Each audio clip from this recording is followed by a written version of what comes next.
Halo, selamat pagi, salam sejahtera untuk kita semua, salam tandan berduri. Bagaimana kabar teman-teman? Apakah masih semangat dalam perawatan kebun sawit di masa TBM? Semoga kantongnya aman-aman saja. Jadi memang masa TBM ini adalah masa di mana dompet kita kembang kempis ya teman-teman.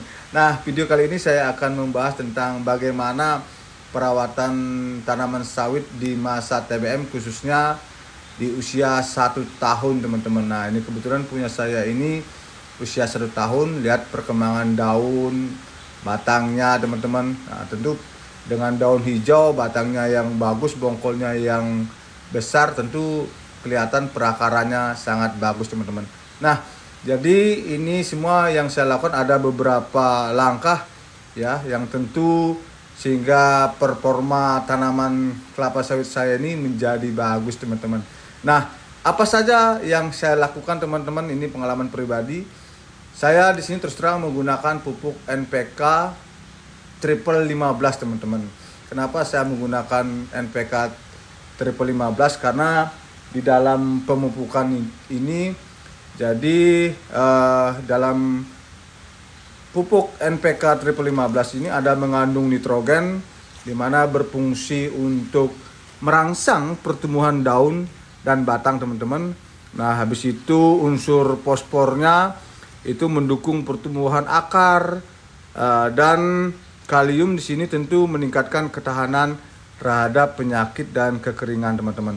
Sehingga kalau teman-teman dalam memupuk harus diperhatikan teman-teman ya, jangan cuma mendengar kata teman-teman sebelah misalnya, pupuk tanaman untuk TBM itu cukup urea saja atau cukup fosfornya aja. Nah, itu sebenarnya salah, karena dalam tanaman sawit itu ada beberapa unsur hara yang dibutuhkan teman-teman. Nah, perlu diingat teman-teman bahwa sebelum pemupukan teman-teman wajib memupuk dasar teman-teman. Apa itu pupuk dasar? Pupuk dolomit. Jadi pupuk dolomit ini adalah fungsinya sebagai penetral kadar tanah pada tanaman sawit, yaitu mengurangi kadar asam dan sebagainya teman-teman.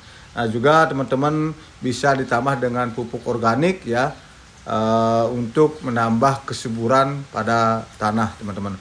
Nah, jadi teman-teman, setelah kita melakukan pemupukan, teman-teman juga jangan sampai lupa melakukan yang namanya sanitasi. Nah, itu terutama piringan dalam tanaman sawit ini teman-teman harus bersih teman-teman. Nah, jadi seperti yang punya saya ini, gulmanya juga kita atasi, terutama gulma-gulma keras ya.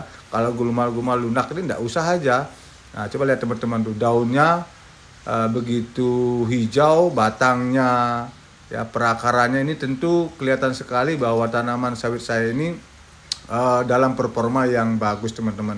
Nah, jadi pada intinya bahwa dalam perawatan tanaman sawit yang di usia TBM 1 tahun, 2 tahun, 3 tahun teman-teman, intinya bahwa kita benar-benar harus memahami betul apa yang dibutuhkan oleh tanaman sawit supaya daunnya, batangnya, perakarannya itu benar-benar menjadi tumbuh begitu subur, cepat membesar teman-teman. Nah, ini gulma-gulma yang ada pada tanaman kebun saya ini saya sengaja biarkan supaya kelembapan tanah ya. Ini sebelumnya memang saya lakukan penyemprotan teman-teman, tapi dalam penyemprotan teman-teman harus hati-hati, jangan sampai terkena tanaman atau daun pada tanaman kelapa sawit. Nah, teman-teman, jadi jangan jangan putus asa, jangan menyerah ya. Harus benar-benar ekstra pada perkebunan sawit kita. Intinya kita harus rajin-rajinlah ke kebun, karena itu adalah kunci kesuksesan kita dalam perawatan kebun kelapa sawit di masa TBM. Kalau teman-teman misalnya punya sedikit seperti punya saya ini, jangan menyerah, jangan putus asa dibandingkan yang artinya yang punya banyak. Karena kalau punya banyak juga toh percuma, enggak kalau misalnya tidak dirawat, tidak diberikan pupuk ya, Intinya walaupun kita punya sedikit, yang penting dirawat pasti tumbuh subur teman-teman. Terima kasih.